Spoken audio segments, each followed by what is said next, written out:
Olá, gente, sejam bem-vindos a mais um Go Podcast. Hoje é muito especial, principalmente para mim e para Renata, que a gente tem dois queridos aqui para conversar com você e com certeza vai ser muito especial para vocês também. Então não percam, fica até o fim. Mas antes de começar, eu gostaria de pedir que vocês deixem seu like, deixem seus comentários. E se vocês quiserem entrar em contato com os nossos convidados de hoje, é só mandar uma mensagem que eu tenho certeza que eles vão ter prazer em conversar com vocês. Maurício e Rebeca, sejam muito bem-vindos. A gente estava esperando esse dia como nunca e eu estou muito feliz que vocês estejam aqui. Obrigado, vai ser uma honra poder falar um pouquinho da nossa história para vocês. Então vamos lá, quem são vocês? Da onde vocês vieram? Se apresentem. Rebeca, não, primeiro Rebeca. Vai, Rebeca. Bem, originalmente a gente é de Recife, né? A gente estudou junto na faculdade, passamos na UAB, depois passamos no concurso da Petrobras e moramos quase em todos os estados do Brasil, né? Moramos em muitos estados. Originalmente ele assumiu o concurso público em Recife, depois eu assumi em Salvador, depois ele assumiu uma gerência da Petrobras em Manaus, a gente foi junto, foi transferido, por fim, Salvador, Manaus, por fim Rio de Janeiro. Ou seja, a gente está falando de um casal advogado com 3 filhos. Agora, né? Porque quando a gente chegou no Canadá, a gente só tinha 2. Todos dois concursados da época. 2 concursados. E por que o Canadá surgiu na vida de vocês? Como que o Canadá surgiu na vida de vocês? Eu vou falar essa eu vou começar e Rebeca complementa. Na verdade, eu gosto de pensar assim, bom, primeiro que eu tive uma experiência porque eu morei nos Estados Unidos quando eu era mais jovem, e foi a primeira vez que eu tinha saído do Brasil, muitos anos atrás, eu tinha 20 anos. Na verdade, eu tranquei a faculdade de Direito, porque eu tinha essa coisa de aprender inglês e já fazia anos que eu fazia curso de inglês no Brasil e não conseguia nem entender o que falavam nos filmes, né? Aí eu falei, não, agora acabou, eu tenho que fazer alguma coisa para mudar o meu inglês. Aí eu morei nos Estados Unidos um período, foi a primeira vez que eu saí do Brasil. Quanto tempo? Eu tinha 20 anos, né? Então foi em 2000, foi entre 99, 2000 e 2001. Mas você ficou quanto tempo lá? Então eu fiquei 1 ano e meio, mais ou menos, quase 2 anos. Então deu pra pegar bem o inglês. Deu. E não só isso, outras coisas pegaram. Por exemplo, essa visão de que existe algum lugar no mundo que as coisas funcionam e que você tem segurança. Então na época eu vinha de Recife, né, que já era uma situação assim, eu acho que não igual ao que a gente vê hoje, mas assim, já tinha violência, você já não podia andar de vidro abaixado porque vinha o moleque no sinal e botava um caco de vidro no teu pescoço, tinha assalto, e assim, eu nunca tinha saído do país, pra mim aquilo ali era vida normal em todo lugar. E aí eu morei nos Estados Unidos e aí minha cabeça mudou. Eu voltei, né, depois pro Brasil. Qual foi a cidade que você ficou nos Estados Unidos? Eu fiquei em Clearwater, que é uma cidade próxima de Tampa, na Flórida. Naquela época devia ser mais americano do que brasileiro, né? Porque hoje mais. tem muito brasileiro ali, né? Mas Em Clearwater? não sei se em Clearwater, mas Tampa, aquela região de Tampa. Tinha menos. A gente tinha ainda algumas comunidades assim, de brasileiros. Eu, por acaso, trabalhava para brasileiro lá, né? Mas era menor. E aí, quando eu voltei pro Brasil, você volta, isso pelo menos foi o que aconteceu comigo, mais ou menos quando você vai de férias na Disney e sua cabeça fala assim... O choque de realidade aparece, que né? isso, né? E foi o que aconteceu comigo. Então eu voltei, mas já voltei voltei pro Brasil achando que eu ia voltar pros Estados Unidos. Então esse sentimento sempre ficou dentro de mim, né? E aí depois que eu casei, que a gente teve filho, de uma maneira ou de outra eu sempre acabava falando nessa possibilidade, ainda mais depois que a gente passou no concurso da Petrobras. Vamos morar um tempo fora, vamos ter essa experiência, né? Em outro momento, assim. Aí depois a gente casou, teve filhos, teve primeiro, e eu ficava na cabeça dela, né? Quando vocês tiveram filho, vocês estavam no Rio já? Não.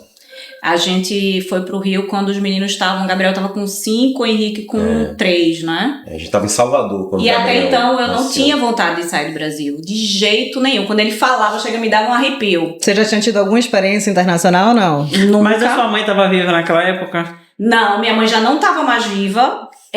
Na verdade, ele começou a falar do Canadá. Minha mãe ainda estava viva, mas toda vez que ele falava, eu fazia ouvido de mercador. Assim, ele falava e eu mudava de assunto. Porque eu acho que é isso, com a pessoa que não tem experiência internacional, fica difícil mensurar, né, a realidade. E eu fui uma pessoa que eu nunca tive vontade de sair do Brasil, nunca tive vontade de sair do Recife. Eu era aquela pessoa totalmente apegada às raízes. Eu não tinha isso que Maurício tinha. Na verdade, você foi pra Disney com 15 anos, lembra?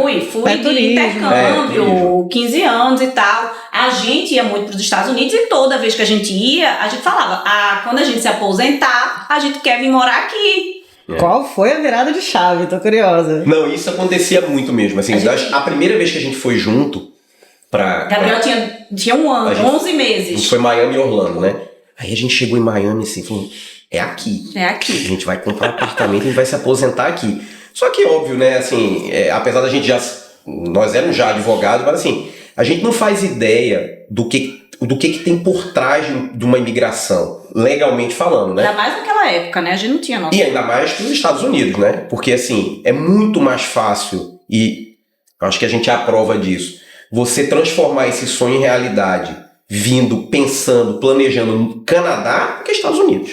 Mas até então o Canadá existia no seu pensamento por quê? Porque a gente não consome a cultura canadense no Brasil, a gente nem ouve falar. Porque, na verdade, como ele sempre teve vontade de sair do Brasil e viver qualidade de vida, o Canadá era o que dava a opção de ele vir e se tornar residente permanente mais facilmente que os Estados Unidos. Então você já foi intencionado mesmo. Excelente pergunta essa, porque o Canadá, na verdade, ele surgiu, e vocês sabem, né, que eu não sei como é que tá hoje, mas eu vou falar mais ou menos, há uns 15 anos atrás, mais ou menos, entre 15 e 20 anos atrás... Foi quando eu apliquei para vir. Pronto. Eu não sei se vocês lembram, mas principalmente o Quebec, eles tinham uma força muito grande. Eles tinham iam em Salvador, inclusive, fazer entrevista. Pronto. Não sei porquê, o Nordeste eles adoravam. Então, assim, numa dessas incursões que o governo do Quebec fez...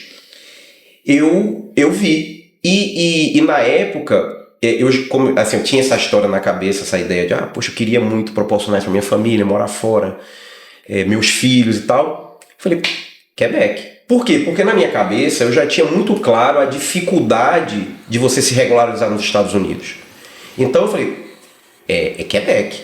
E aí, há mais ou menos, 20 anos atrás, não me lembro exatamente, fui numa palestra dessas, não só eu e mais 2 amigos da faculdade, um inclusive morou nos Estados Unidos comigo. Hoje ele mora em Quebec, ele é cidadão.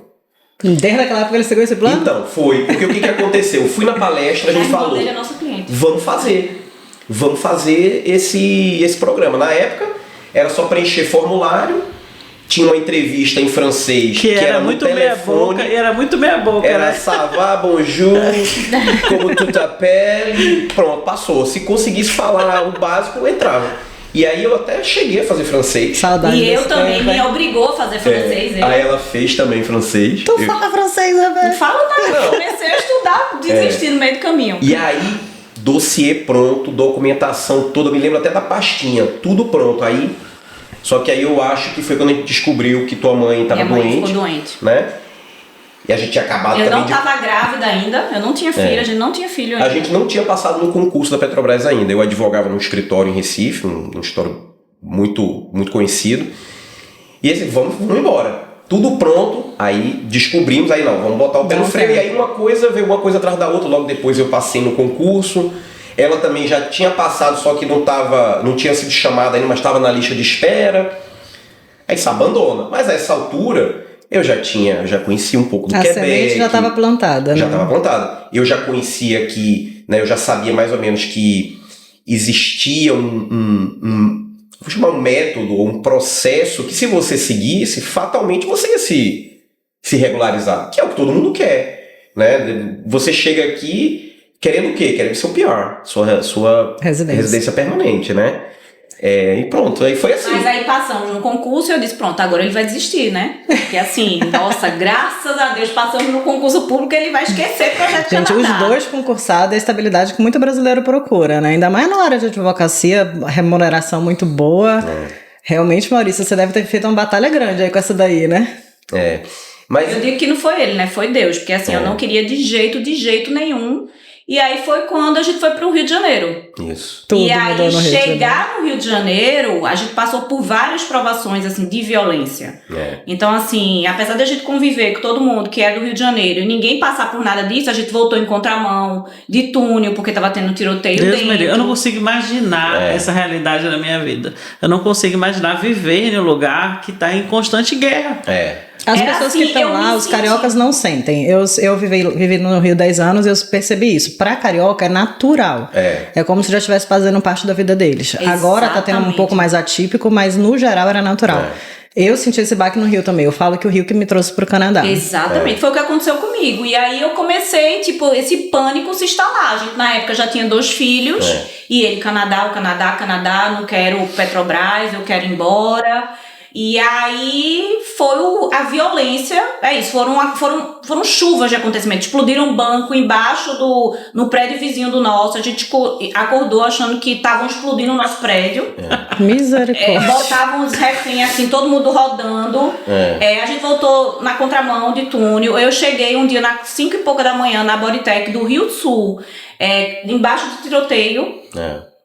Então tudo isso foi... Aí você baixou a guarda e falou, vamos. E você aí até se arrisca, orei, pedi a Deus, assim, aí eu comecei, Senhor, se for da tua vontade, pro nosso bem, que as coisas aconteçam. E tudo foi acontecendo, tudo foi dando certo, aí era pra licença, a gente precisava pedir uma licença sem vencimento. Inicialmente, Maurício vinha pela Petrobras, porque era como eles queriam que Maurício viesse. A Petrobras queria patrocinar o curso dele pra gente vir, sendo que isso a gente teria que voltar. E aí tudo foi acontecendo, ele já tinha conseguido a aprovação para vir pela Petrobras, mas era só por um determinado momento. Aí a gente disse, não vamos esperar, ele de agonia, quero ir. As coisas foram acontecendo e tudo a gente ia botando na mão de Deus. E as coisas Mas aí fluíram. Quebec saiu do circuito e entrou British Columbia. Mais ou menos, né? Porque a gente chegou a repensar. Deixa eu só, antes de falar do Quebec, deixa eu só complementar uma coisa que você falou do estado de guerra, né? E você falando do Rio de Janeiro. Eu não tenho dúvida que o Rio de Janeiro foi um trigger, assim, que foi realmente o que empurrou a gente para tomar a decisão, né? Mas, assim, eu acho que esse é um fenômeno que acontece não é só no Rio, é no Brasil todo. Porque, na verdade, hoje, se você pega Salvador, a gente mora em Salvador. Tá horrível. O que acontece é que você tem lugares de bolha, né? Então, a grande maioria vive nas bolhas, que tem o mínimo de condição. O cara mora em Salvador, o cara mora na Pituba. Tá tranquilo. Só que assim... Estava. Pois é. Não mais. Ainda tem isso. Eu me sentia tão seguro em Salvador. Mesmo naquela época que a gente morava, eu tô falando assim, morava na Pituba, tava tranquilo. Eu concordo. Mais ou menos. Você acha que você tá tranquilo.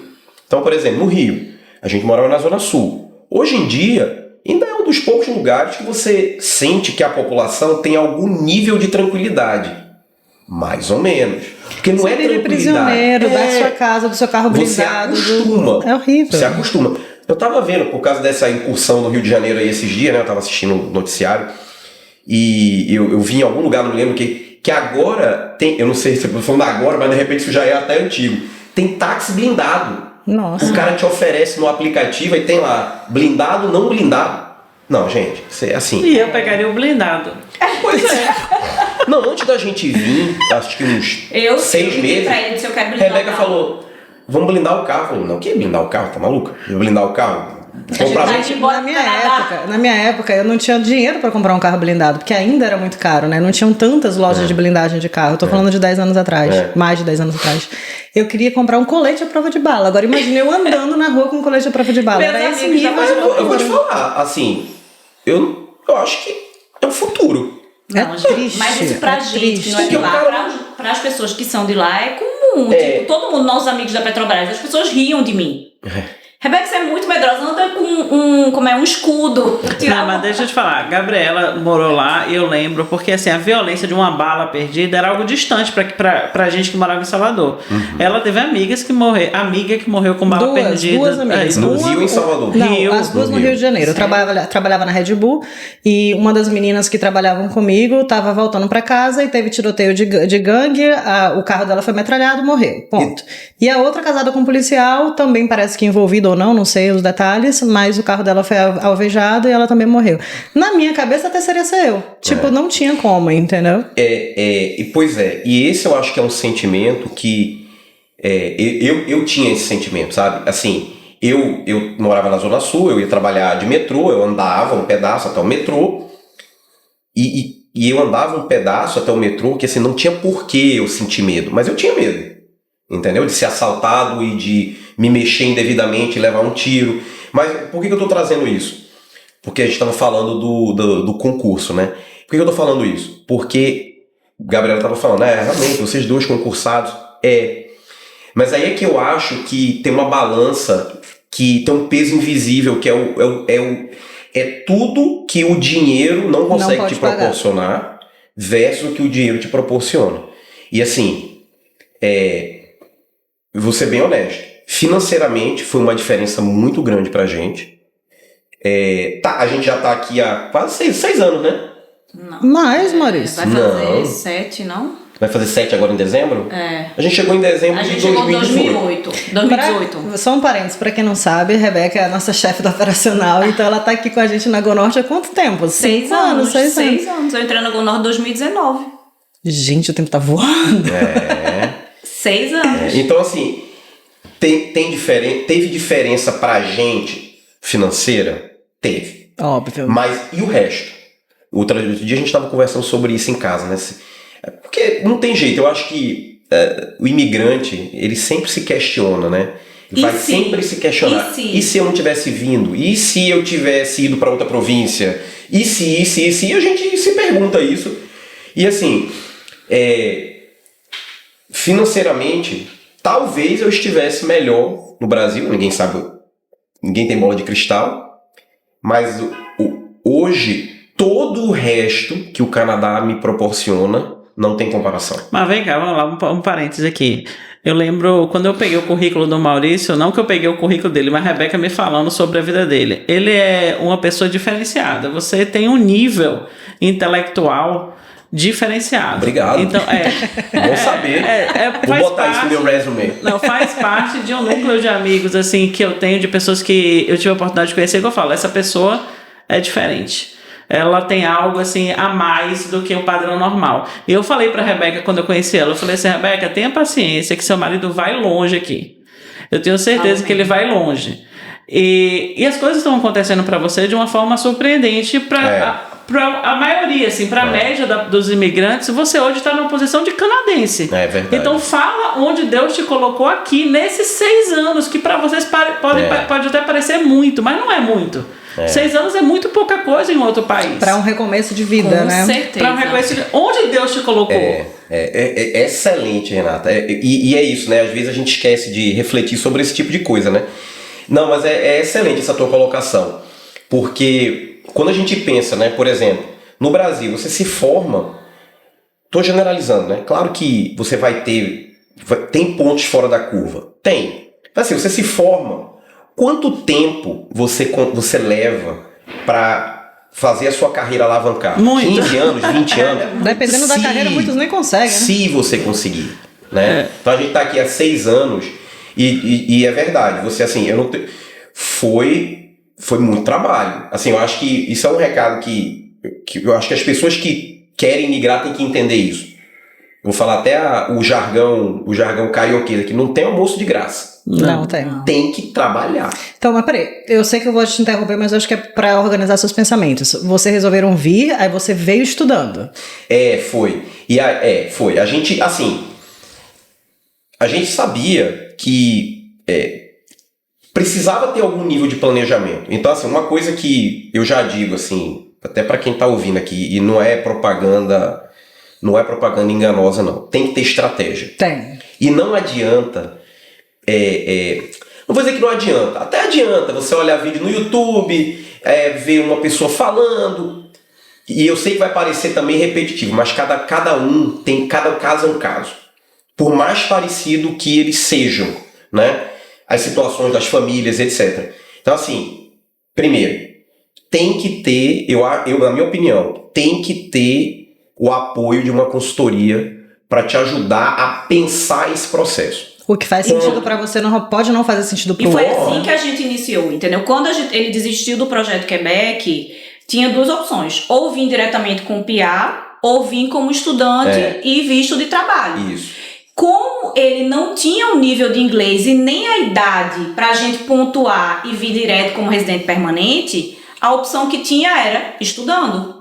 E aí ele disse, não, eu quero fazer um mestrado, então vamos nessa linha. Eu vou fazendo um mestrado, posso trabalhar part-time e você vai com visto de trabalho aberto. Não bate na mesa que eu tô falando. Mas assim, a gente sabe que o investimento para vir fazer um mestrado é relativamente alto, mas hoje você que já passou por isso, o quanto que isso valeu a pena para tua carreira? Eu acho que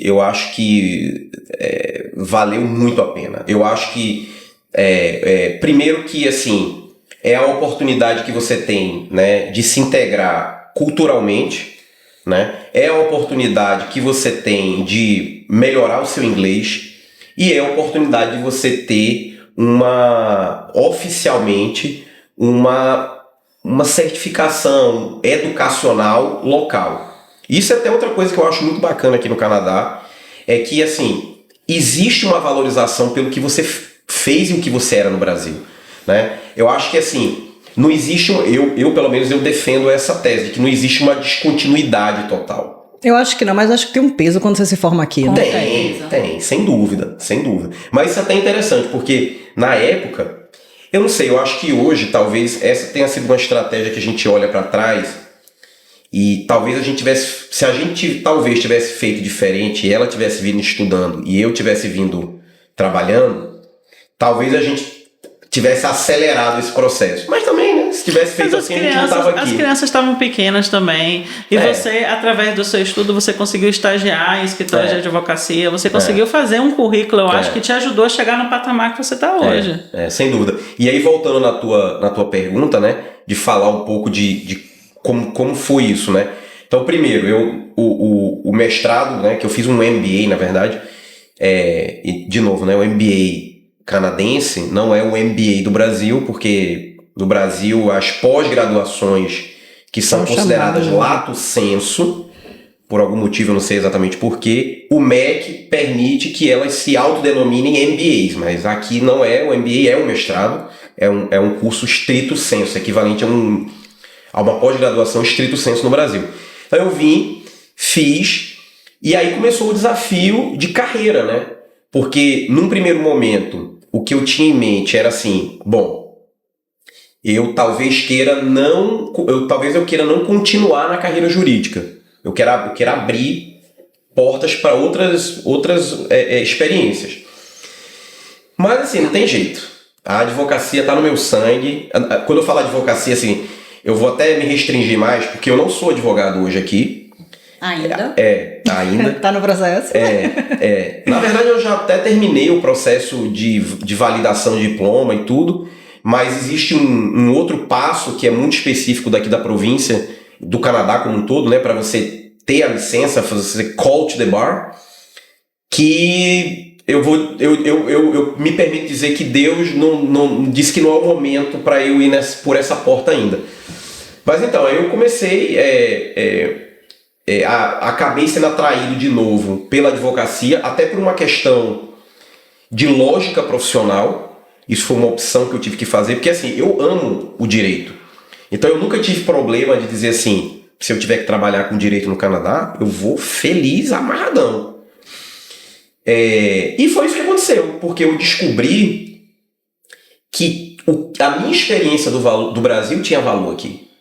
Então eu decidi que eu ia optar pelo caminho de conectar o que eu tinha no Brasil como experiência para me recolocar profissionalmente aqui. E foi isso que aconteceu. E aí, com o meu... já durante o MBA, eu consegui... Porque durante o período que você estuda, você só pode trabalhar part-time. Acho que é assim ainda, né? E aí eu consegui o meu primeiro escritório. Eu acho que a gente estava aqui há uns 8 meses, eu acho, mais ou menos. Foi rápido. Foi rápido. Essa fase foi muito difícil, porque existe um switch que você tem que fazer e entender que... eu não entendia isso quando eu cheguei aqui, que eu falei, poxa, por que ninguém quer me contratar full time? Mas assim, não era porque o problema era comigo, o problema é que aqui eles não contratam um cara que está estudando e que não tem disponibilidade integral, eles não contratam full time. Não adianta. Enfim, eu passei por isso e... Deixa eu fazer uma pergunta que você me chamou a atenção nessa colocação. Existem muitas pessoas que vêm com cargos bons do Brasil para cá, independente da área, e tem que dar um downgrade. Então, tipo assim, tem que se submeter a alguns trabalhos que, teoricamente, no Brasil não fariam. Você sentiu essa necessidade de quebrar um pouco o ego e baixar um pouco o padrão e foi tudo bem para você? Eu senti essa necessidade? Não, eu quebrei esse padrão. Nós dois. Eu quando eu cheguei, eu trabalhei no Walmart. Eu fui caixa do Walmart por 6 meses, eu acho. Ou seja, um advogado concursado no Brasil vai fazer caixa do Walmart. Não é só um advogado, porque hoje em dia no Brasil qualquer pessoa pode ser advogado, pela quantidade de faculdade que tem, né? Ou advogado, né? Mas, ou advogado, concursado da Odebrecht, Petrobras, enfim, bate Assumiu currículo. um cargo de gerência, né? Ele ocupava um cargo de gerência.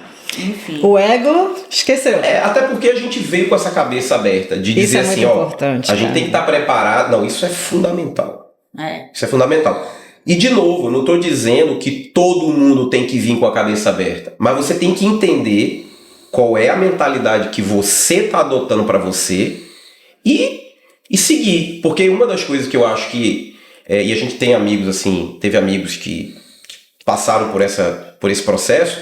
Eu acho que uma das coisas que frustram demais as pessoas é a expectativa.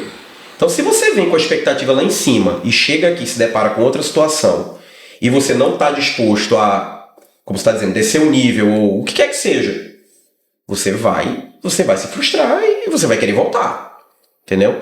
Então, assim, eu particularmente, eu vim com a expectativa lá embaixo. E assim, eu tinha que trabalhar. E aí foi isso, aí foi o primeiro mês. Depois do primeiro emprego nele no escritório, ele aplicou para essa vaga que ele trabalha hoje, né, que é uma empresa pública. E aí eu me lembro que ele esperava um salário assim X. E aí quando a diretora ligou para ele, né, para dizer parabéns e tal, a job offer, ela, não, o seu salário, olha, eu queria muito poder negociar, mas o seu salário vai ser tanto. Ele mais do que ele esperava. O dobro você do que aceita. ele esperava. Então, assim, foram coisas, né, que foi acontecendo, mas ele também ainda continuava numa posição abaixo, Mas deixa eu te muito perguntar, abaixo. como é que foi essa seleção para entrar numa empresa pública aqui? Porque aqui não é concurso, aqui é currículo. Então explica um pouco sobre isso. Nossa, foi muito difícil. E graças a Deus, assim, isso é outra coisa. No momento que eu fui para essa entrevista, né, eu já estava terminando meu MBA, eu não tinha terminado ainda, mas o processo pelo qual eu passei durante todos os anos, eu acho que eu apliquei para mais de... Porque eu nunca desisti. Então, assim, eu apliquei para o meu primeiro escritório de advocacia, aí eu queria trabalhar full time, aí negado. Aí eu fazia outro currículo. Aí, no começo, meus currículos não eram selecionados. Aí eu começava a mexer nos meus currículos. Aí, nada de selecionar. Eu falei, gente, tem alguma coisa errada. Aí eu até tive na época eu fiz uma consultoria de carreira com uma pessoa daqui do Canadá. Ele me ensinou várias coisas, eu aprendi algumas coisas no MBA também, porque eu tive uma disciplina de recursos humanos, então eu entendi como é que funciona, aí beleza, aí mudei, aí comecei a ir para as entrevistas. Aí chegava na entrevista, se eu dissesse que eu era estudante, o cara não queria nem me entrevistar mais. Aí eu dizia, vou parar de dizer. Aí eu não falava nada. E aí eu ia para as entrevistas, passava. Aí comecei a chegar no final das entrevistas e quando a pessoa ia me oferecer a vaga, eu dizia, tem um problema, um negócio que você não me perguntou, mas eu sou estudante e para trabalhar aqui eu preciso mudar o meu visto. Na época tinha o BCPNP, né? E eu já tinha até a estratégia na cabeça, mas os caras não fazem aqui, a maioria, ainda mais na minha área, né? Então quando eu cheguei nessa fase da aplicação para o governo, você já podia trabalhar? Eu já estava em outro nível. Na verdade eu não. Não, já podia. Já podia? Já estava com. Já, você começou em dezembro, você terminou o curso em setembro. A gente já tinha aplicado pro PGWP dele. É verdade. Então ele já estava com autorização para trabalhar full time. Aí foi que as portas realmente começaram a se abrir. Porque quando você vem como estudante, realmente existe uma limitação. Sim. É isso que ele está falando. Não era que você queria trabalhar full time, era que seu horário chocava com os horários da faculdade. E aí o empregador não queria. Assim pra mim não é bom. Então, assim, ele chegava na última etapa, aí quando ele dizia o horário dele, não batia. Não batia. E aí, voltando na tua pergunta, Renata. Então, assim, quando eu cheguei ali, eu já tinha passado por um processo. E não foi fácil. Porque, assim, os processos de entrevista aqui, e quem estiver assistindo a gente, que estiver no Canadá, sabe. Não é igual no Brasil. São mais longos, né? Muito. São várias etapas. Eles não têm demora. Eu não acho tem, que o canadense não demora tem 2 meses. Nossa. Não, essa entrevista durou 3 meses. Ele já tinha até esquecido. É verdade. Ele já tinha então, até esquecido. Eu não me sentia preparado, mas eu fui. Né? Mas óbvio que hoje eu vejo que o processo todo pelo qual eu passei me ajudou a ter sucesso naquela entrevista. Então, assim, não, você aplicar, como o Renato está falando, aqui é diferente do Brasil. Não existe concurso. Porém, as agências do governo, os próprios, né, o governo federal, o governo provincial, eles têm um checklist que eles têm que preencher. Né? Então, eu sei porque eu tô lá, né? Então eu sei como é que funciona. Então, não tem um concurso, mas existe um teste. Tá? Então, por exemplo, só que, diferente do Brasil, não é uma prova que você senta e escreve. Então, é um checklist que você tem que preencher e quem está do outro lado tem que ter responsabilidade, e eles têm, de dizer, preencheu, não preencheu. E quando não preenche, o cara não é contratado. Tipo o quê? Dá um exemplo. Não, depende, né? Isso varia de cada posição. Então, por exemplo, vamos dizer que você esteja contratando... Outro dia eu estava contratando eu não posso, obviamente, dar muitos detalhes, mas outro dia eu estava contratando uma espécie de gerente de contratos para trabalhar comigo. Então você recebe lá o job description da pessoa e você recebe como se fosse uma tabela com as competências que aquela pessoa tem que cumprir. Então, você vai fazer perguntas. Então, por exemplo, ele já tinha passado pela fase de avaliação do currículo. Então, pela avaliação do currículo, ele cumpriu os checklists. Então, eu tive que fazer um trabalho de avaliar o currículo dele. E aí, a grande jogada que as pessoas não entendem, né? Que não adianta fazer um currículo para todas as vagas. Tem que ser um currículo potencialmente focado naquele trabalho que você tá para o qual você está aplicando. Então eu fui lá, analisei o currículo dele, ele tinha que cumprir. Então, por exemplo, eu tinha que identificar se ele tinha 8 anos de experiência na área de public procurement, que é como se fossem licitações públicas e contratos. Aí eu vou no currículo dele, olho, e o dever é dele. Mas tem uma margem, tipo assim, exigência mínima de 8 anos. O cara tem 7. Passa? Não passa. Inclusive, eu estou falando um exemplo que é preto. Você está dando um exemplo que é preto no branco. Mas, às vezes, não fica...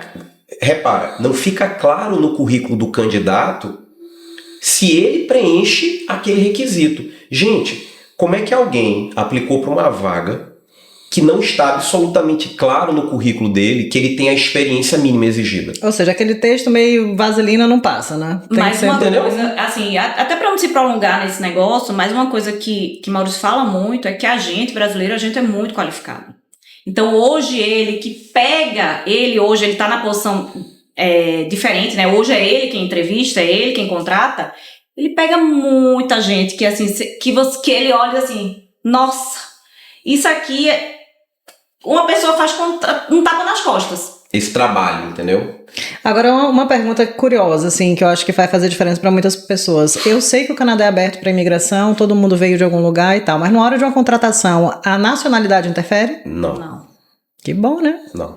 Assim, eu vou falar de dois mundos. Eu tanto trabalhei e participei de entrevistas em escritório de advocacia e no governo também. Hoje eu trabalho numa agência do governo aqui, mas eu já apliquei para outras, né? E nunca achei que a minha origem, o meu sotaque, porque eu tenho sotaque pesado, eu detesto meu sotaque de brasileiro, mas assim... Minha filha me conserta sempre, não tem... Os filhos da gente ficam consertando, né? Mas nunca me senti assim, discriminado por ser imigrante. Ao contrário, hoje, por exemplo, hoje eu tenho um time de 12 pessoas lá no meu trabalho. Eu vou dizer que eu acho que dos 12 só tem um que você olha. Muitas pessoas são canadenses, né? Às vezes segunda, terceira geração. Teve gente que veio do Vietnã, gente que veio da China, gente que veio da Rússia. Eu tenho um russo que trabalha comigo. Eu acho que mais assim, de olhar e dizer, né? Porque a gente tem aquele estereótipo do canadense do olho verde, azul e louro, né? E branco. De olhar assim, só uma pessoa. E eu tenho gente que é de fora também. Então o segredo é ser qualificado, falar o idioma e se preparar para as entrevistas. É basicamente isso. E se preparar para o desafio, não é só se preparar para as entrevistas, se preparar para o desafio da recolocação profissional. Porque não é só um fator, são vários fatores, entendeu? E está aberto para isso, né? Acho que isso é o mais importante. Ele veio com a cabeça aberta, ele levou muitas portas na cara, mas ele continuou. Um exemplo aqui clássico, a Rebeca, quando fez entrevista na Gonorte, ela era extremamente qualificada. Eu falei, eu não posso contratar essa menina para esse cargo, ela é muito qualificada, mas a gente também não pode perder essa menina. E graças a Deus a gente achou. Você estava trabalhando no mercado, alguma coisa assim, não foi? Eu estava trabalhando como caixa de supermercado, há um mês, na verdade, né? Praticamente a Gonorte foi o meu primeiro emprego, né? E a gente doido para ela ir pro escritório. Eu não, na verdade, a Gonorte caiu para mim como tudo na minha vida, né? Deus, uma amiga em comum, que é de Renata, falou, uma amiga minha tá precisando de uma atendente no escritório de imigração. E aí, na época, eu estava estudando inglês, trabalhando no mercado, e aí foi quando eu vim pra entrevista, que era do atendimento. Era para atendimento, era tipo atendimento a cliente mesmo. Eu falei, como é que eu vou pegar essa pessoa para botar no atendimento? Não tem condições, mas também não podia perder. Então aí a Rebeca tá com a gente até hoje, e aí você quando me ligou, né, pra dizer que eu não ia ficar no atendimento. Você ficou feliz? Eu disse, não foi a minha resposta. Não, é que eu falei assim, olha, sua entrevista foi maravilhosa, você é extremamente qualificada, mas a vaga não é pra você. Tipo assim, você é muito além pra essa vaga, não vai dar certo. Aí a Rebeca, vai dar certo sim, vai dar certo sim. Aí eu falei, olha, a gente tá estudando outra vaga, mas o escritório ainda era muito pequeno na época, a gente tá estudando outra vaga, a sua vaga é com Renata na minha cabeça, né? Então, tipo, que é a consultora da Gonorte, e você tem que trabalhar com ela, mas a gente não tem essa vaga ainda, então a gente vai conversar, a gente vai tentar, mas eu posso entrar como atendente, vai dar certo, não sei o quê, e ela acabou entrando pra vaga de Renata, pra trabalhar com Renata, que a gente criou para ela essa vaga. E depois ela acabou tendo que ir para atendente, porque a gente perdeu uma atendente, então precisou de realocar. E ela foi excelente em tudo, né? À toa que ela tá com a gente até hoje. É o braço esquerdo e direito de Renata. E tá aí com a gente. Mas a gente sofreu isso, de ver uma pessoa extremamente qualificada e não poder contratar, porque a gente sabia que não era aquela função, mas dá certo. Mas isso, aqui é o que a gente fala, né? O que é bom. Que aqui você não precisa ter uma super posição, né? Sim. Uma das outras coisas que fez a gente vir pra cá foi o futuro dos nossos filhos. É a gente poder dar um terreno fértil para os nossos filhos. Na época, Gabriel tinha 8 anos e eu ficava até 10 horas da noite estudando com ele pra prova que era todo dia na escola. Eu dizia, meu Deus, que doidice, menino de 8 anos, assim, não sei quantas provas. E assim, a gente sabe que hoje o adolescente, o adulto recém-formado no Brasil vive às custas do pai. Então a gente pensava muito, quando a gente veio pra cá, foi outra coisa que me impulsionou, foi poder dar um terreno fértil aos nossos filhos. Porque o Canadá é um país que, assim, óbvio que hoje a gente tá vivendo um momento crítico, né, no mundo, mundial, né? No mundo, mas aqui você não precisa ser diretor pra você ter uma vida boa. Uma qualidade tranquila. Entendeu? Pra você uma coisa ter a que mesma disponibilidade. Uma coisa que me chama a atenção, acho que vocês vão concordar comigo. No Brasil, a gente vive em bolhas, obviamente, pessoas com classe social mais elevada só se relacionam com pessoas de classe social alta, por conta da escola, dos esportes, etc.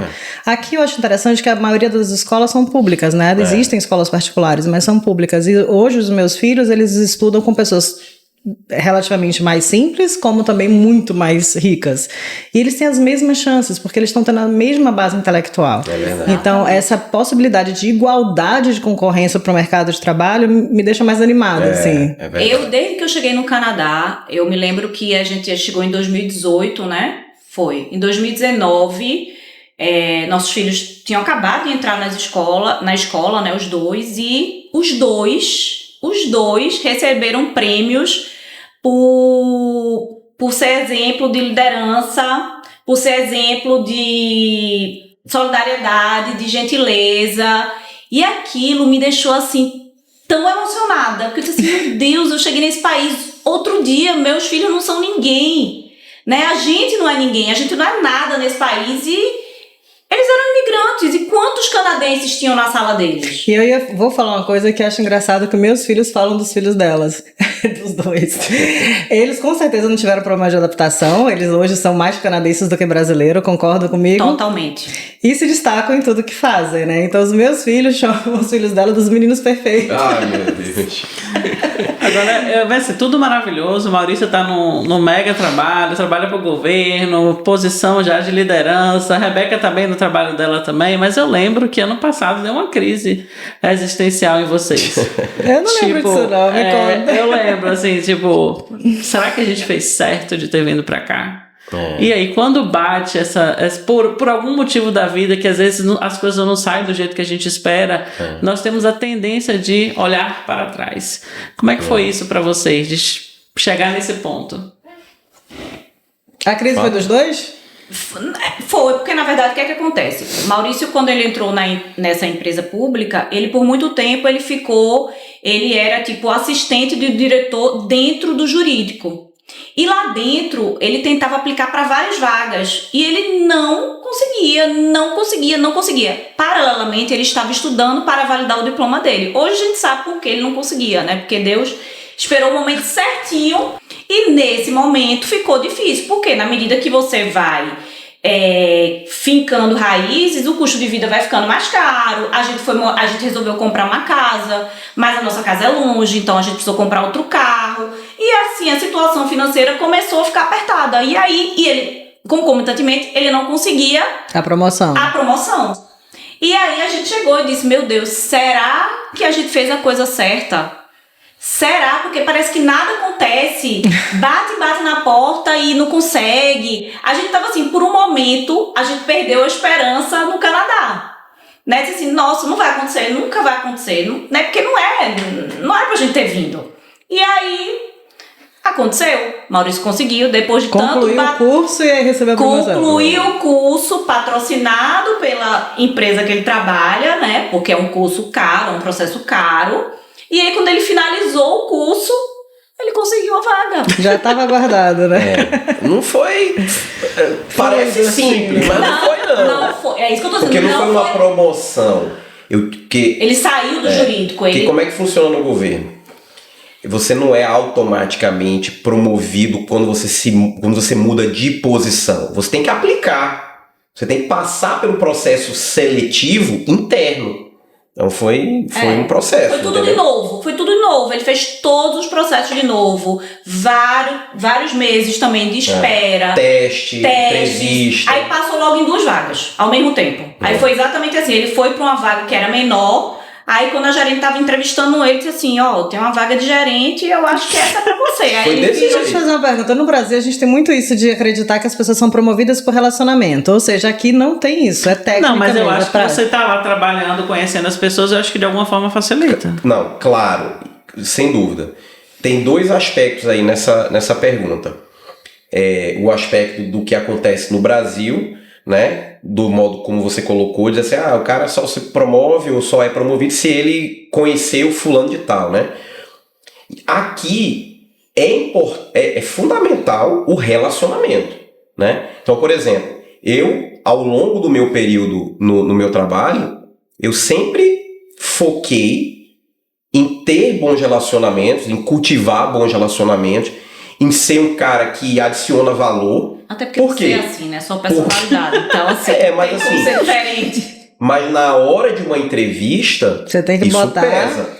E isso é uma outra coisa que tem que ter estratégia, né? Quando certamente quem está ouvindo a gente já ouviu alguém falando do poder do networking no Canadá, né? O networking nada mais é do que o relacionamento que você cria com as pessoas. E especificamente nesse processo de gerente, né, como a Rebeca estava falando, uma gerente me entrevistou para uma vaga que supostamente era menor, e aí ela viu o potencial, e aí houve de novo, não foi uma coisa diretamente, houve uma indireta para que eu tentasse aplicar para a vaga de gerente, porque ela falou mais ou menos assim, que ela gostaria, tem uma vaga de gerente aberta, de repente você aplica pra gente te entrevistar. Não é que a coisa, né, que ela me deu a vaga, entendeu? Ela te deu uma dica. E eu tive que aplicar. Então assim, por exemplo, a vaga de gerente eu gastei, por incrível que pareça, eu gastei tipo um dia mexendo no meu currículo de novo, pela milionésima vez. Por quê? Porque era uma vaga específica e eu tinha que fazer o cara crachá do currículo com a vaga. Mas o processo seletivo, ele não acaba na parte da entrevista. Tem a parte das referências. Então, o que você está falando? Se você não tiver um bom relacionamento e um bom networking, você corre o risco de perder a vaga. Porque depois que eu passei em tudo, e muita gente acha que isso é só um carimbo. Não é. Não é. Vai para a parte de checagem das suas referências. Quem vai ser a sua referência aqui? O seu chefe. É o seu chefe anterior. Foi exatamente o que aconteceu comigo. Com todo o meu esforço, eu passei nas entrevistas, nos testes e tudo. Chegou no momento que assim, bom, agora a gente vai checar suas referências. Aí eu pensei comigo, né, porque nunca tinha participado de um processo assim, gerencial, né? Fiquei pensando assim, vai checar o quê? Eu tô aqui dentro do meu trabalho. E vai checar o quê? Mas checa. Aí a minha atual diretora foi no meu diretor. Quem é Maurício? Como é ele? Como pessoa? Não é só a habilidade técnica. Como colega de trabalho. Ele se relaciona bem com as pessoas. Deixa eu ver se eu tô sendo perversa. Mas ainda assim, esse relacionamento que você tá mencionando aqui são relacionamentos profissionais. Sim. Não é aquele, eu sou amiguinho do fulano, fulaninho empurrou. Totalmente profissional. Não. E eu acho que, pronto, agora eu entendi o foco da tua pergunta.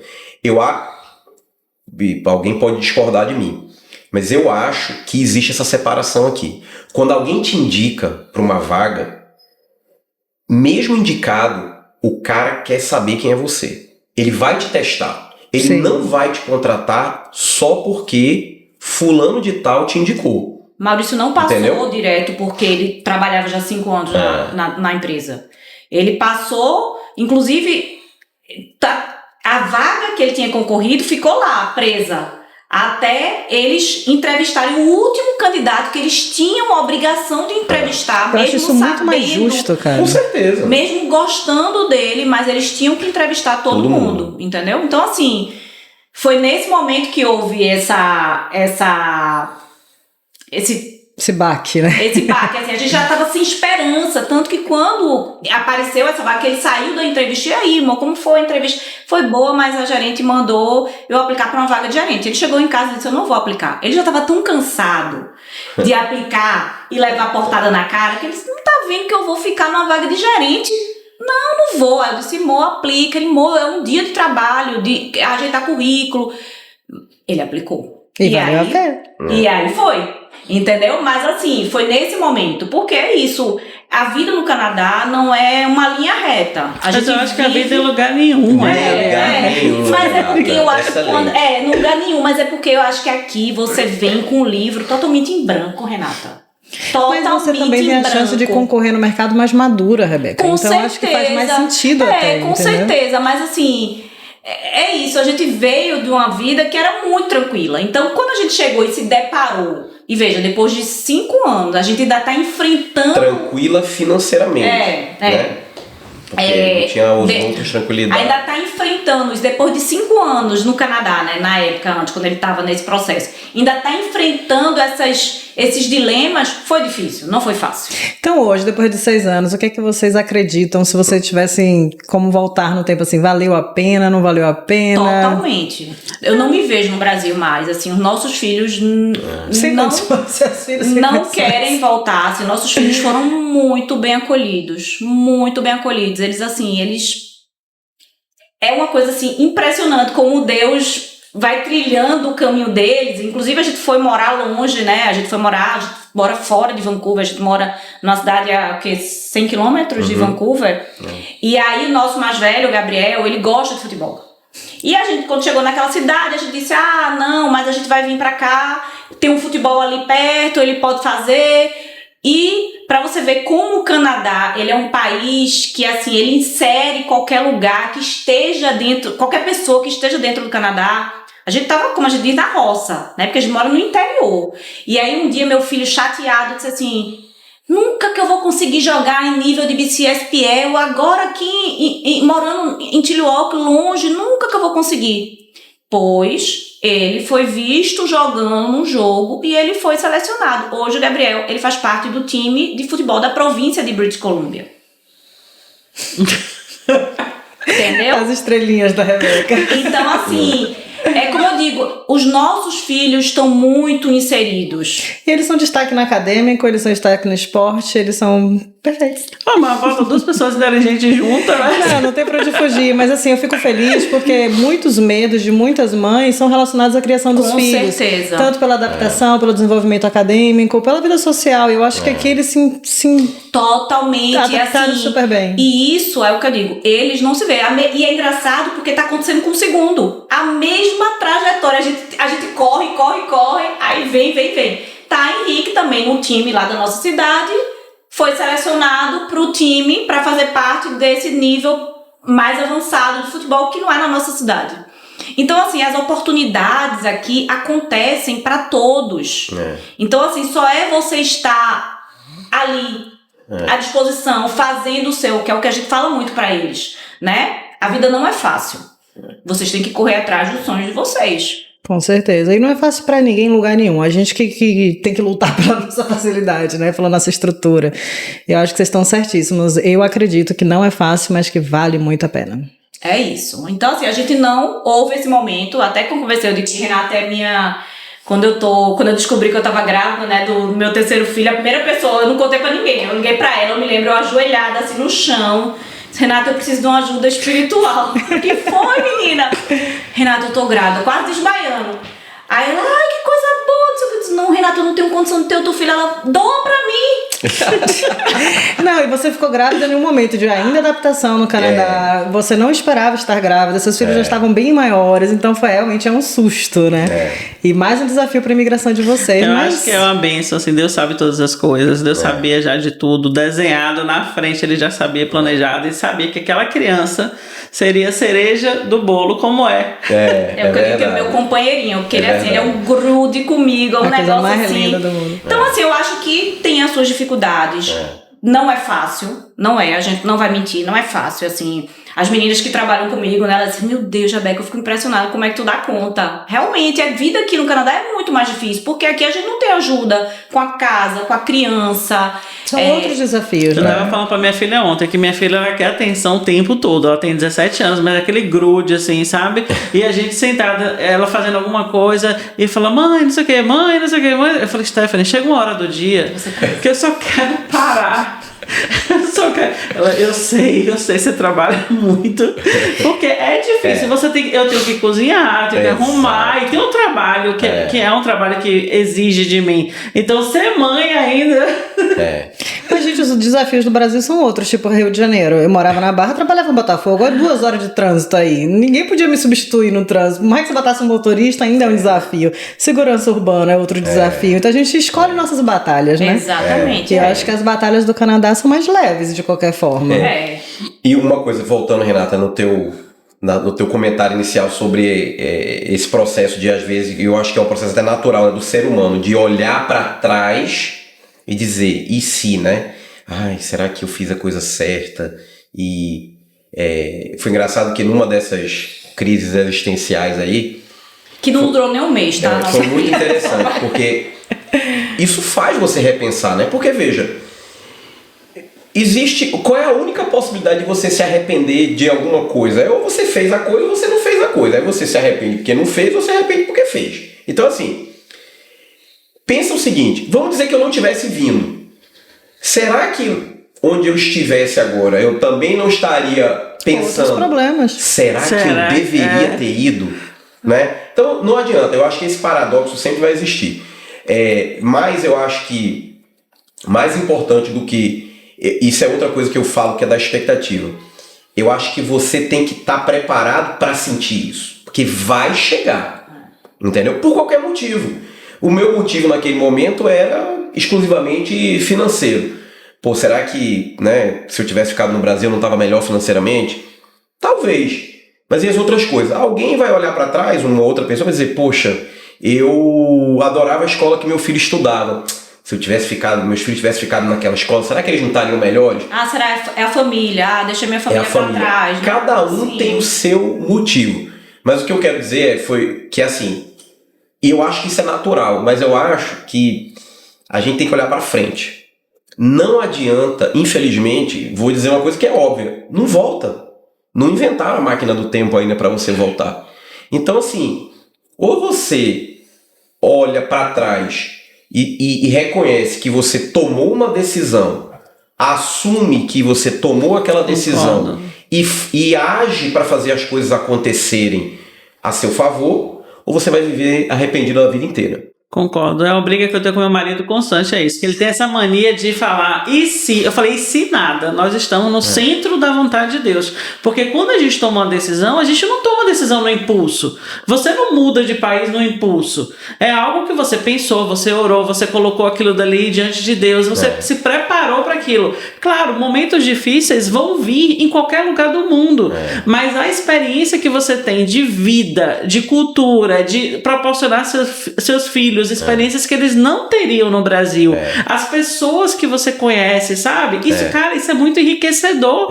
Eu nunca conseguiria, se eu tivesse ficado na minha vida lá em Salvador, eu não conseguiria conhecer tantas pessoas bacanas, inteligentes, preparadas como vocês e como muitos outros que eu tenho conhecido. Então isso é maravilhoso. E a paz, gente? Paz, gente. Pra mim, assim, isso é impagável. Por exemplo, eu trabalho de casa, né? Ele trabalha de escritório, então eu fico na função das crianças, leva, busca, pega. Eu não sei, quando eu morava no Rio, eu já tinha ensinado meu filho de 2 anos a tirar o cinto. Todo mundo passa por isso no Rio. Com medo de ter um tiroteio, eu já dizia ele, se joga no carro. Aqui, não é vida, não. Felipe demora e pega um negócio, e pega outro, o carro fica aberto, deixa o carro ligado, a casa fica aberta, a gente esquece a porta do quintal aberta, a porta aberta, chave do carro dentro do carro, assim, e nada. A Maurício perde a carteira todos os dias praticamente, e todos os dias a carteira tá no mesmo lugar, sabe? Então, assim, é uma paz que pra mim, quando a gente pensa, né? Quando a gente pensa, óbvio que a gente também pensa, tá todo mundo lá vivo, graças a Deus por isso, entendeu? Mas essa paz que a gente sente não tem preço. Não tem. E não adianta, porque a gente pode ficar aqui falando o dia inteiro disso, e eu vou dizer que a primeira vez que eu senti isso não foi aqui, foi quando eu morei nos Estados Unidos há 15, 20 anos atrás. É uma coisa que você só sabe quando você pisa e você começa a entender que você não precisa olhar para trás. Veja, eu não estou dizendo que aqui no Canadá não acontece nada. Não sei que isso é de centros. Não é isso. A gente até já passou, né? A gente até já passou. A gente morou numa casa, vou falar dessa história. Essa história é legal. A gente morou em Port Moody um período. Que é linda a cidade. E óbvio, né, que tinha uma garagem, mas o meu carro não ficava na garagem, porque a garagem virou outra coisa. Eu botei uns tatame lá de jiu-jitsu, que eu gosto de jiu-jitsu, aí era pra fazer jiu-jitsu com os meninos, no carro dormindo lá de fora. E eu desligado, né, dorme o carro e dorme o controle da porta da garagem dentro do carro. Aí eu esqueci o carro aberto. E tô eu dormindo de manhã, aí eu escuto a porta da garagem abrindo, né. E eu olhei pro lado, Rebeca do lado. Eu falei, será que os meninos estão saindo de casa? Os meninos tudo pequenos, né? Isso de madrugada? Não era de madrugada, era tipo umas 5 horas da manhã, mais ou menos, assim. Aí, mas dormi de novo, pensei que eu levantei, foi pra ver? Eu não deve ser nada, né? A gente não pensa que é um ladrão. Uma coisa que dormi, a gente... né? Mas tudo bem, a porta tinha uma outra porta da garagem pra casa, tava trancada e tal. Aí quando eu fui trabalhar, né? Aí eu abri a porta porque eu saí pela garagem, né? Aí eu olhei a porta da garagem aberta e falei, deu falta de alguma coisa? O que eu pensei, né? Esqueci a porta da garagem aberta, porque eu também faço essas doidices às vezes, né? Entrei e nem fechei a porta, pra você ver como o nível de periculosidade aqui é grande. Eu falei, gente, eu não vou nem contar pra Rebeca. Se a Rebeca souber que eu deixei a porta da garagem aberta, ela me mata, né? Aí fui pro carro, entrei. Aí quando eu entrei no carro, o trequinho lá De botar os óculos dentro. aberto, porta-luva aberto. Aí eu falei, meu Deus, eu tô muito desorganizado, gente. Deixei tudo aberto. Aí nessa hora, eu falei, não, gente, não fui eu que deixei aberto. Aí quando eu olhei, aí eu liguei os pontos na hora, né? O carro tinha ficado aberto. E aqui acontece frequentemente em alguns lugares. Passa um cara às vezes, que o cara não quer lhe roubar, entrar na sua casa. Ele vai abrindo, porque aqui as casas, né, são várias casas enfileiradinhas, né, as townhomes aqui, né. E aí os carros estão ali, ele vai passando e vai abrindo a maçaneta para ver o carro que tá aberto. Pega alguma coisa. O meu tava, né? Aí ele abriu o carro, pegou um cestinho de moeda que tinha lá, abriu minha garagem, não pegou nada na minha garagem. Não, ele pegou o lixo reciclável. Foi. As coisinhas pra vender, as latinhas. Então, assim, acontece. Eu pensei que você ia dizer que foi um urso que entrou. Não, também eu tinha medo. Também já tive um com o urso aqui, mas o urso é menos perigoso. E Portimão é comum. Portimão é comum. Com certeza, direto. Então, assim, não é que não acontece, mas eu estudei aqui quase 2 anos aqui no mestrado. Gente, eu peguei ônibus, eu peguei metrô, porque eu andava de transporte público, que, por sinal, eu adoro o transporte público daqui de Vancouver. Também. E, pô, eu vinha no meu laptop, celular, fone de ouvido. Eu acho que são outros tipos de delitos, né? Tipo assim, aqui dificilmente alguém com a mão armada vai te abordar e querer tirar alguma coisa de você. Exato. Dificilmente, eu acredito. Mas às vezes aqui no centro, porque tem essa concentração das pessoas que são viciadas em droga, você vê alguns casos, tipo, outro dia tinha uma doida aí que tava tentando esfaquear o povo. É verdade. Sabe? Essas maluquices, assim, mas que é muito raro acontecer se você comparar com outros lugares do mundo, com certeza, né? Com certeza. Então essa paz... A vida que a gente tem valeu demais. Eu acho que a imigração é especial para cada um. Cada um tem o seu motivo de querer sair do Brasil, né? Ou de qualquer lugar do mundo. E cada um tem um motivo de querer permanecer aqui. O que para mim não faz sentido é, por exemplo, conversando com amigas minhas do Rio, ela falou assim, eu não iria para aí que aí chove muito. Aí eu fico pensando, e aí tem muito tiroteio. Tipo, você prefere o tiroteio ou a chuva? Eu prefiro a chuva, entendeu? E você se acostuma. Você se acostuma. Eu que nunca me imaginei. Hoje eu assisto o jogo de futebol dos nossos filhos, 0 graus, com chuva, eu nem me mexo, mas tô lá, eu tô no jogo, não deixo nem no jogo por causa de chuva, entendeu? E assim, né, uma coisa que eu acho muito, muito legal. Você imigrou, né? Eu imigrei, né? It's okay se você não quiser emigrar. Sim, it's okay. Cada um tem o seu plano de vida. E assim, é legal também se você mora no Rio, mora em Salvador, mora em Recife, tá feliz. Eu acho que o propósito da gente na vida é esse, é ser feliz. Mas eu ainda acho que todo mundo pelo menos devia conhecer algum país de primeiro mundo. Mas eu acho que imigração não é pra todo mundo. Não é pra todo mundo. Não é. Então, assim, não é fácil. Tem coisas que a gente tem no Brasil que a cabeça é muito difícil você mudar, e tem gente que não tá sujeito a fazer isso, não tá sujeito a passar por isso. E ok, entendeu? Por isso que eu tenho esse, assim, meu lema não é fácil. E não é bom, pra todo mundo. Vale a pena? Pra mim, pra minha família, valeu. Mas talvez pra sua família não vale a pena. Entendeu? Eu tava vendo uma vez uma discussão no Facebook, alguém perguntando, o que vocês acham de mudar de Vancouver pra Toronto? Alguma coisa, o que é a melhor, Toronto ou Vancouver e tal? Gente, e tanta gente metendo um pau em Vancouver, que eu falei assim, parece até que eu moro no pior lugar do mundo, assim. Porque é questão de gosto, né? Cada pessoa tem o seu gosto, se identifica com uma determinada região do lugar, mas eu já me acostumei tanto com as 4 estações do ano. Eu gosto dessa mudança de estação, inclusive. Eu gosto. Agora veio no outono, maravilhoso outono. Acho lindo. Eu também. Assim, sempre que eu falo com os meus clientes, eu sempre pergunto o que faz sentido pra você. Exato. Tipo assim, estudar faz sentido? Pra muitos não faz. Exato. Tipo, trabalhar com nível a menos faz sentido? Se não fizer nada sentido pra você, fica aí mesmo. Porque, tipo, não dá. Não dá. A pessoa tem essa questão do estudo que Maurício fez, com o currículo dele, ele não precisava fazer o MBA. Ele podia ter tentado outros caminhos.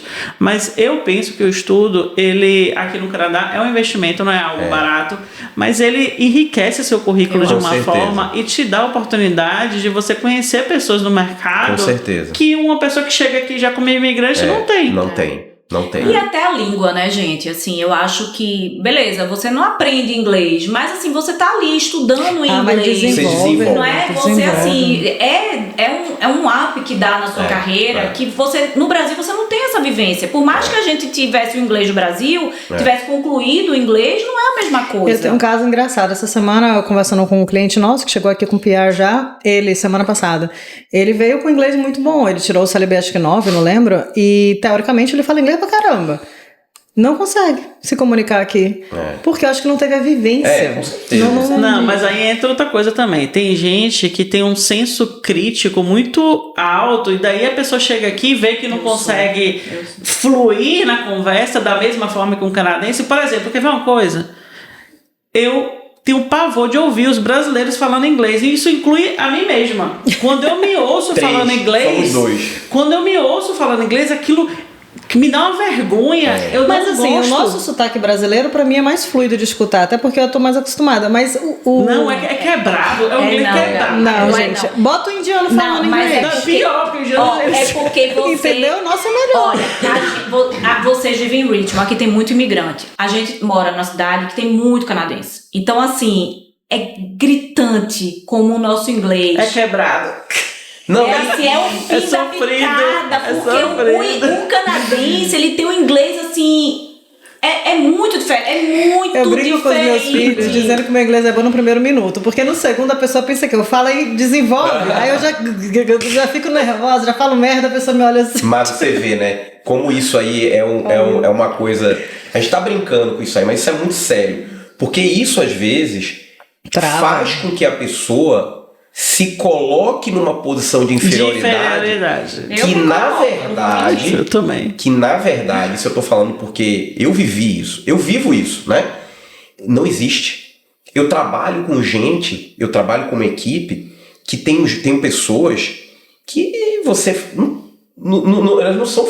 Assim, não são canadenses e tem um inglês que não é um inglês que a gente... Acho que tudo é expectativa, que a gente espera. Mas se comunica e trabalha e Se tá faz lá. entender, né? E aqui tem Tá isso, lá. né? Eu acho que aqui é muito bom isso. O canadense, ele é muito receptivo. Você não vai sair de qualquer lugar sem ser entendida. Seja com inglês perfeito, mais ou menos péssimo. Ah, eu já falei algumas coisas que eu falei assim, peraí, deixa eu tentar de novo. E eu repito, entendeu? Porque eu mesmo reconheço meu erro. Direto. A pessoa entende. Eu faço tá isso tudo direto. certo. Gente, mas é sofrido. É sofrido. Você treina o que você vai falar. Outro dia eu sofrido. treinei, me chamaram pra falar no lugar público, né? E aí eu treinei. Aí quando eu cheguei lá, deu branco. Ai, meu Deus. Aí, tipo, aí vai no natureba, né? Tipo, vamos lá, vamos e vai. Vamos improvisar. Vamos improvisar. Sai, gente. Eu não tô dizendo que não sai, mas assim, é sofrido. É sofrido. Não, agora eu tô com o exercício, assim, como as crianças estão sempre comigo, eu trabalho de casa também, quando eu falo muita coisa, assim, no telefone, por exemplo, outro dia eu tava resolvendo um problema que rendeu, e minha filha ficou me olhando, assim, eu resolvendo, ela me olhando. Aí quando acabou, eu falei, Bia, falei muito ruim. Ela... Seu sotaque é forte, mas naquela palavra tal, você devia ter falado tal. Aí eu, sério, Bia? Ela falou, mas foi bom, mãe, foi bom. É porque Bia é uma princesa, ela não vai lhe criticar assim, Mas entendeu? Deve ter sido horrível, Mas você veja, né?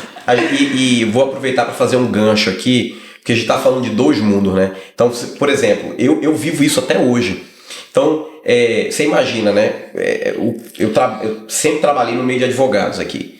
Então, cada reunião que eu ia, eu entrava em transe, né? Que era uma aula de inglês, né? Primeiro isso, né? E o vocabulário também, primeiro né? isso, porque assim, é igual, né, como você espera de alguém que é advogado no Brasil e que trabalha com a língua, né? Então, assim, o nível já é outro. E aí, você tá naquele meio, você tem que ter a cabeça muito boa para entender que aquelas pessoas não vão te julgar pelo teu inglês. Eu acho que julga. Julga não. Cara, não julga. Não julga. Acho que nós não julgamos. Eu acho também. Quem julga mais somos nós, eu acho. Eu acho que se a gente tivesse a confiança dos indianos, porque eles acham que eles mandam muito bem. Se a gente tivesse a confiança, meu amigo. Mas isso te bloqueia ao ponto de ficar mais calado? Porque você é uma pessoa extremamente comunicativa. Eu fico mais. Ele não. Não, mas é porque... Podem rir, mas é porque essa aqui vive rindo. Quando se eu falar isso, eu já sei que ela vai rir. Minha cabeça, e eu acho que todo mundo que vem morar fora, aqui na França, onde é um idioma que não é português, eu vejo cada oportunidade de falar como uma oportunidade minha de evoluir. É isso, é Você ótimo. não tem medo de errar, igual meu marido. Ele mete a língua e fala. Mas eu, por exemplo, às vezes eu deixo de convidar amigos canadenses Gente, porque eu fico com preguiça de ficar falando inglês na minha casa. Eu fico com preguiça. Dói a cabeça, tem pessoa com dor de cabeça, fico né? com dor de cabeça. Tipo assim, eu deixo de fazer coisas que eu falei, porque se eu fizer... Outro dia eu tava no aniversário, uma amiga minha chegou, aniversário de brasileiros. Renata, minha vizinha veio, vai lá dar atenção. Cara, foi tipo assim, 1h30 no inglês. Nossa Senhora. 1 hora. Já pensou? Já, é o meu dia. É o meu dia com a mãe dos amigos dos meus filhos, né? E assim, eu fico dizendo, meu Deus, vou chamar eles pra jantar aqui em casa, vou chamar pra jantar. E eu fico adiando, sabe? Porque... Mas o meu problema nesses casos, eu vou ser bem sincera, não é só o inglês que dá preguiça, é a falta de conexão. Ah, não, mas eu tenho pior que a gente tem conexão, Gabriela. A gente é Eu tão acho bem também. recebido, tão bem conexão de acolhido. tu ter o que falar. Pois tipo, é, mas tenho. Eu falo, você não tem noção. Outro dia, aniversário de Henrique, lá todos são canadenses. Não tem imigrante, eles não têm nenhum amigo imigrante.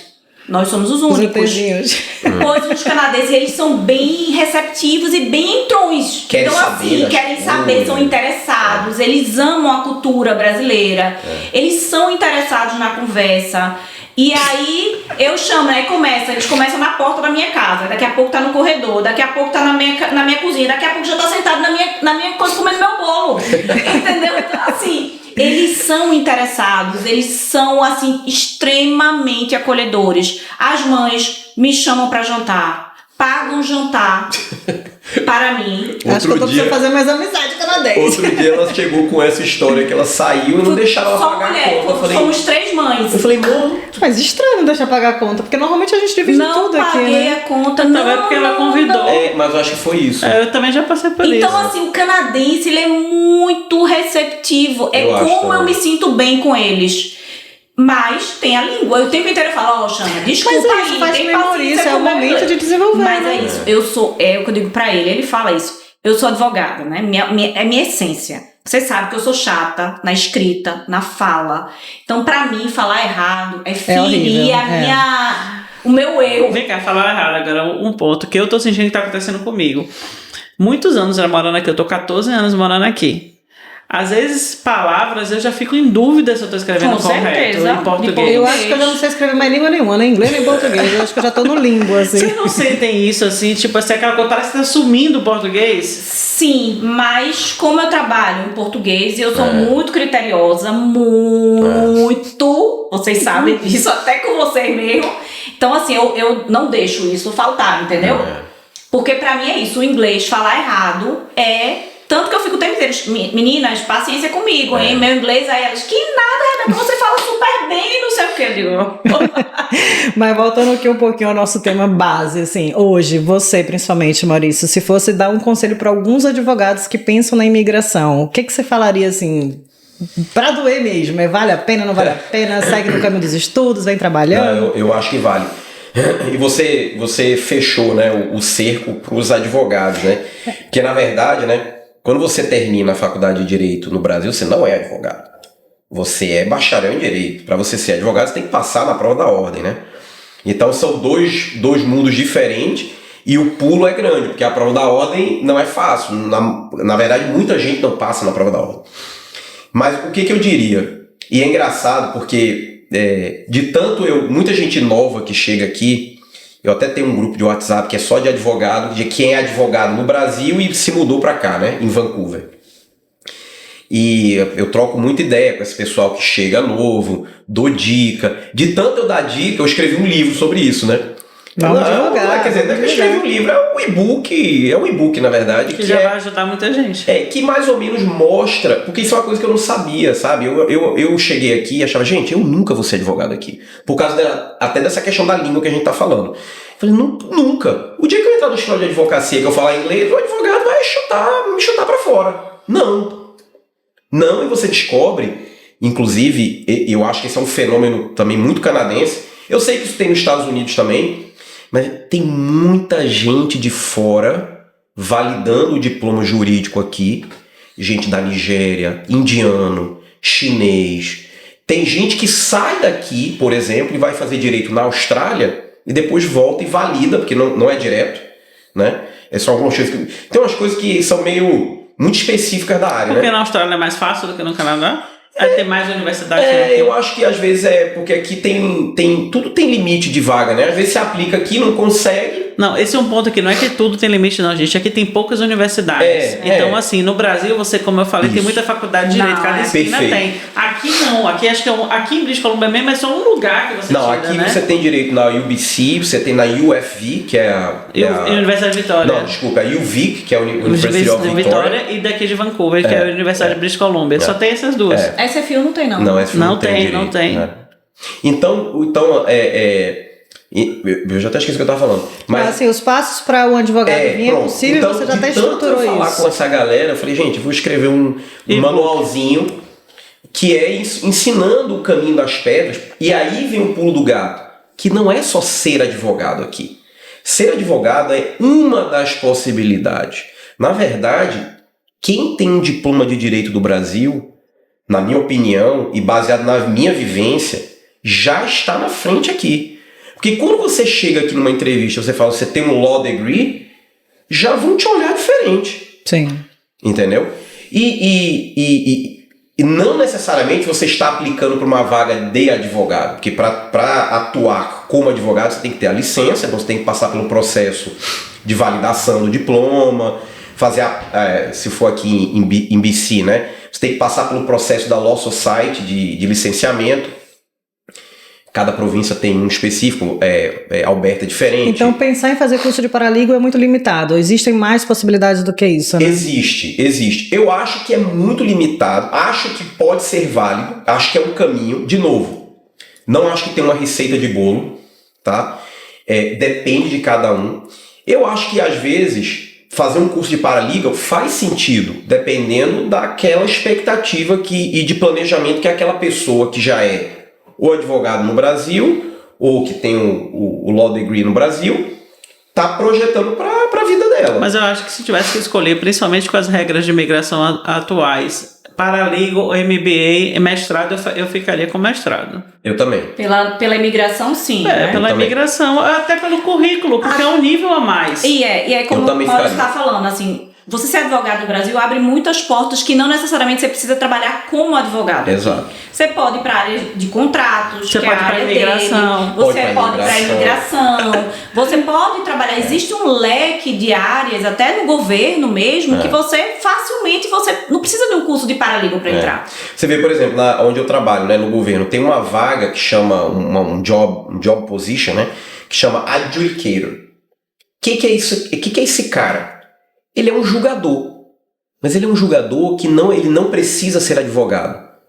Então, qual é a vantagem que você tem de ter um diploma de direito do Brasil e aplicar para uma vaga dessa? Toda! Porque o que o adjudicator faz? Ele pega a regra, ele pega o fato e aplica a regra ao fato e toma uma decisão. E no Brasil, o treinamento, né, que a gente recebe na faculdade de direito é para fazer isso.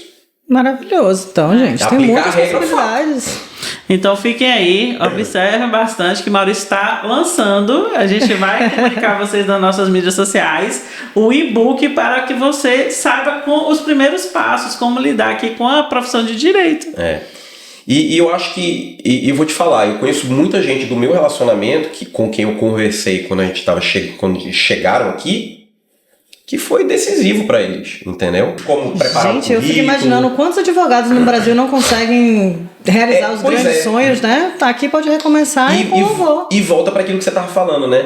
Às vezes a pessoa tá insatisfeita, tem uma oportunidade... Tem vontade de morar fora, tem vontade... E não vem porque não sabe. Não vem porque não sabe, não faz ideia, entendeu? Então, se você tá nesse nível aí e tá ouvindo aqui o podcast, é o momento. Eu acho que, especialmente...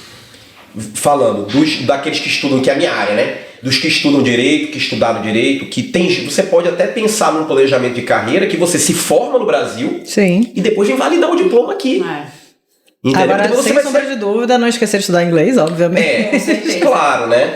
E você imagina, você ter a oportunidade, por exemplo, de fazer uma faculdade no Brasil, chegar aqui, passar pelo processo de estudo para validar, e depois você ser advogado aqui? Porque assim, eu vou te falar, aqui Advogado. vale a pena.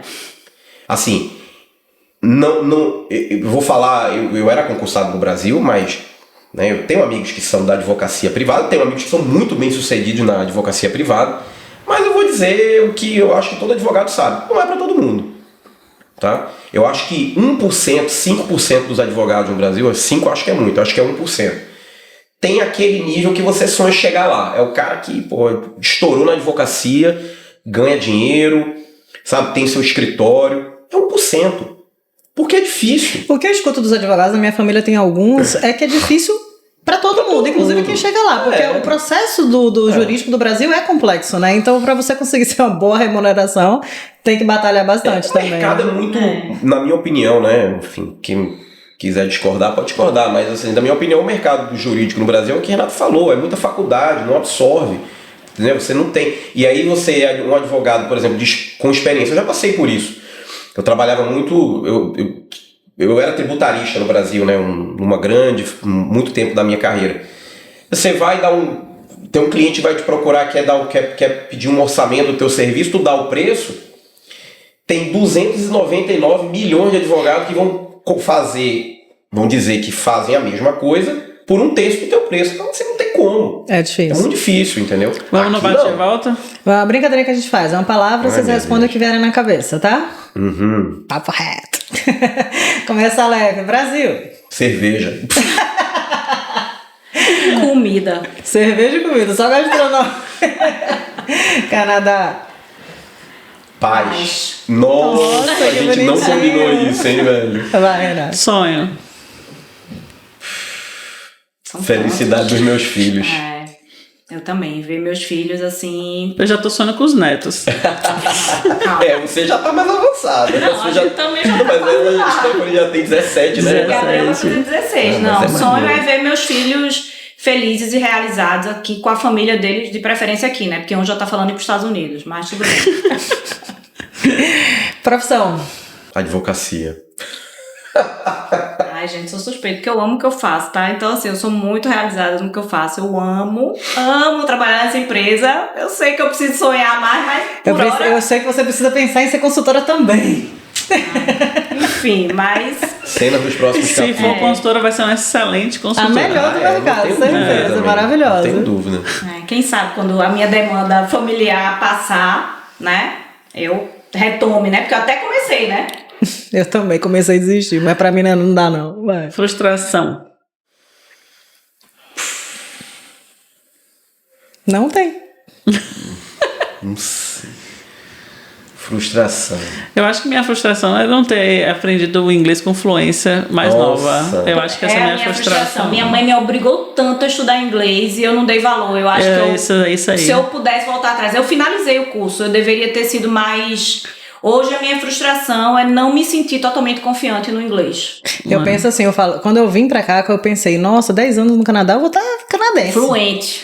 E eu não tô. Isso me dá uma tristeza, assim, me frustra. Não, isso, eu a minha lembro. frustração é essa. Minha mãe, com muito sacrifício, pagava curso de inglês particular pra gente. E Gabriela odiava. Eu também odiava inglês. Odiava. Eu ia chorando. Eu tive muita dificuldade no começo, assim, tipo, de não querer... Aquela coisa de você não se identificar... Mas na época do vestibular eu até que gostei, peguei gosto pela coisa, mas não fui do jeito que deveria ter ido, entendeu? Uhum. Então isso é uma frustração. É a minha também. Você tocou na minha porque eu tava tentando puxar aqui, mas é isso. Como que vocês gostariam de ser lembrados? Pessoa de sucesso. Eu gosto de ajudar as pessoas. Bem. Tipo, de trazer uma palavra de conforto, de estar do lado quando a pessoa precisa. Isso pra mim vale mais do que... Eu acho que vocês já realizaram o sonho de vocês. Você ajuda muita gente, você já é um profissional de sucesso. E eu amei a nossa conversa, gente. Legal. Por mim, a gente ficava aqui, sei lá, umas 10 horas conversando. Não, eu tenho que voltar pra pegar meu filho na escola. Gente, muito, muito obrigada. Espero que todos vocês também tenham gostado. O Maurício pode ajudar muitas pessoas também, então entrem em contato. A gente vai deixar o link do e-book dele. E fiquem super à vontade para contactar a gente, inclusive para dar sugestões para os próximos podcasts. Então, mais uma vez, Beijo, muito obrigada. Não esqueçam de deixar o like, de deixar os comentários, manda mensagem pra gente, a gente vai ler todas as mensagens com muito carinho. Maurício, Rebeca, muito obrigada. Obrigada não somente pelo convite, por vocês terem aceitado o convite, mas também pela parceria, né? Vocês caminhando junto com a gente, acho que desde o comecinho da Go Norte, isso tem, assim, feito toda a diferença. Muito obrigada mesmo. Amém. Eu que agradeço. Obrigada. Beijo. Valeu.